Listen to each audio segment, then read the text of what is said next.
Christian here with RV the Camper Coach. Just finished dropping off a rental, and I brought up an interesting topic that I want to talk a few minutes about, and that is delivering campers to someone's house. You know, when you take and you set up a camper at a campground, it's kind of a known quantity. You know basically what you're going to get. There's going to be a campsite, hopefully large enough for the camper. It's going to be relatively flat. It's going to be designed to hold RVs. You're probably going to have power, the appropriate kind of power, 30 or 50 amp. You're probably going to have water. You might have sewer. It kind of depends on the campground as to whether you have all three of those or not. Well, delivering to someone's house is completely different. It's all unknown. You don't know what they have. And a lot of folks who are going to be renting your camper, they may not have a lot of experience with RVs, and so they may not know what it takes to hook one up. So there's some additional education that has to take place from you, the owner, to the renter. Now that's good for me. I don't mind. That's fine. I love teaching. That's what I do anyway, and I want people to be able to learn about RVing. So no big deal. That's what we're going to do. But this is another one of those places where you need to ask yourself, am I willing to have people rent my camper or my motorhome, my RV, and have it set up at their house? Is it worth to me the extra hassle, or whatever it is? For us, it is. I'll tell you, probably the most complicated part is parking it. You never know what you're going to get when it comes to where the renter wants the camper. I've had tiny, like U-shaped driveways, and they want it backed in here, and between these two between these two big trees in a tiny space. Or the one that I just dropped off was, just pull it in the front yard and set it up. We've done that. But the big issue,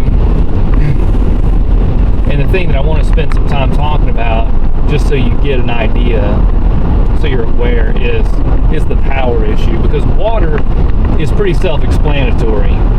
You hook it up to a hose. If you have an outside spigot, you plug it in to the spigot, you hook it up to the camper, you have water. The one that I just dropped off, there was not enough. It was too far to the spigot for where the connection was on the camper. So all I did was I filled up the fresh water tank. I said, hey, you've got 40 gallons of fresh water. If you need some more, fill it up right here. No big deal. Done. Water's easy. Sewer, unless you have people who are on septic, or they have a clean out or something, they have purpose built a sewer hookup for an RV, it's probably not going to be an issue. You're just not going to have it available. I have been to one house that had full hookups. I'm pretty sure it was full hookups. They had at least run power and water out to where they wanted the camper set up, and it was really nice. I mean, it was tough getting it in there, but once it was there, it was great to set up. Super easy and convenient. So sewer, you're probably not going to have to worry about. I've had only one renter who filled up the black tank to the point where it was in the toilet. But we got that taken care of. No big deal. Could have been worse, right? But the power is important. And I've run into kind of what I think are three scenarios. One misconception that people have is that motorhome RVs just kind of produce their own power, which is kind of true with a motorhome if it has a generator on board. It can generate its own electricity. Fine. You do have to run it, but it generates its own electricity if you want.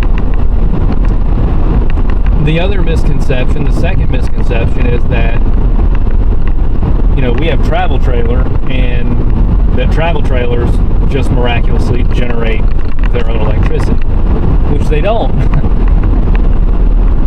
I'm sure there are travel trailers that have onboard generators.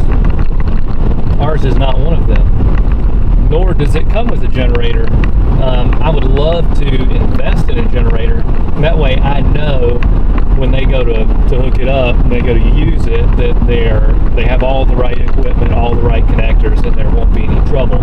I don't have any problem with that. If people want to provide their own generator, I'm okay with that, as long as they're not setting it up underneath the slide or too close to the camper where if something went wrong with the generator and caught on fire or something, that it would damage the camper. I'm not as worried about power surges and things like that. There's protective measures for that. So if people want to use their own generator, that's fine. I don't happen to have one to let them use, so there's that. So that leaves being able to plug the camper into the actual house, and that's where you're, I think, going to need to educate many of your renters, because you can't just, I mean, you can, it's not ideal to just plug a camper into a wall outlet. I mean, first of all, you'd have to have an adapter, bare minimum, you'd have to have an adapter to do that. Second of all, most RVs are going to be either 30 amp or 50 amp electrical service, and that's because you're running air conditioners, you're running furnaces, you're running lights, you're running microwaves, you're running all the things that come with a camper, that come with a house. And so they draw more power. Now, I've had people talk to me and they're like, but it's all 120 volts, right? Yes, it is 120 volts. But the amperage is kind of, is how much of that 120 volts are you going to be using? Kind of like the difference between a garden hose and a fire hose. And so what we've done at our house is we had an electrician come and install a dedicated 30 amp circuit so that we can plug our camper into that, and my parents can plug their motorhome into that when they come and visit. That's no problem. Like, that's ideal, and I've had renters do that. They may already have one wired because they're going to run other things, or they may actually run a specific 30 amp circuit and receptacle so they can use it during their rental. That's fine. Like, I have no problem with that, but you need to make sure that people understand that, because I mean, worst case scenario, are you going to cause any lasting damage if you plug in an RV to a wall outlet? Probably not. You know, there's safety measures, there's circuit breakers. I mean, I can see somebody melting a drop cord because they just ran a drop cord from, you know, the power cord on the camper to a wall outlet and then started running, you know, air conditioning and every other thing that the camper has to offer. You're probably going to trip a breaker before that. So yeah, there's a potential there for some damage. But especially if you are going to be an owner that is renting your camper, and listen, let's be honest. Yes, what I do, how I advise people, and what I kind of coach people in is peer-to-peer rental.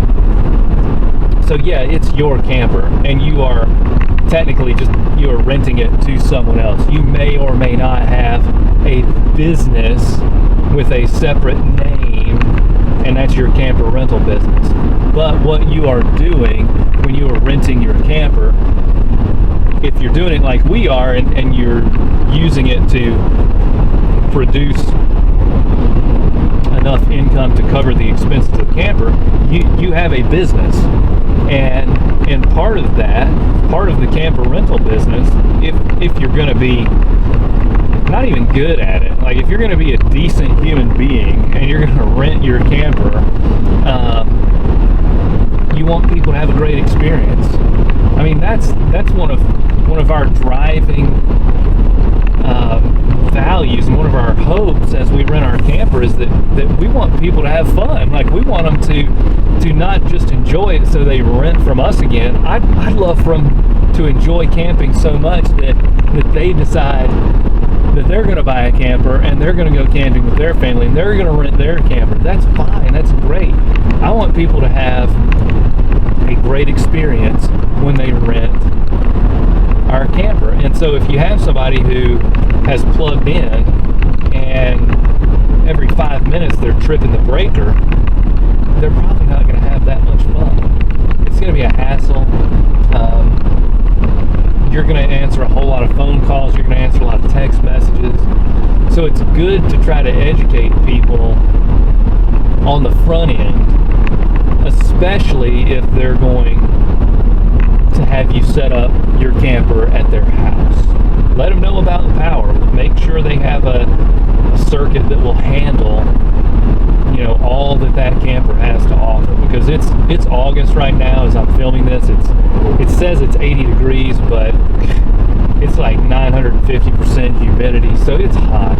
You want people to be able to run the air conditioning. And you want your business to succeed. You want people to leave you good reviews that you have a quality rental, and that you care about people. So setting up at people's homes, there's some challenges there. Parking can be a challenge. Be confident of your driving when you go to deliver to somebody's house. Power can be a challenge if you're not careful. Water and sewer, not as big a deal, but something to think about. Just be sure that if you're going to rent to somebody and you're going to let them, or you're going to set it up at their house, just educate, communicate with them so that they have the best experience possible, and so that your equipment is taken care of. So that's my thoughts. Think about it. Decide for yourself. Do I want to let people set up my camper at their house? And if you do, great. Like, that is going to increase your potential to make money with your rental. The truth is, I'd say, I don't know, maybe let's say 20%, 25% of our rentals are setting it up at someone's house. And that's significant. The rental price is the same. So anyway, things to think about. Thank you for tuning in.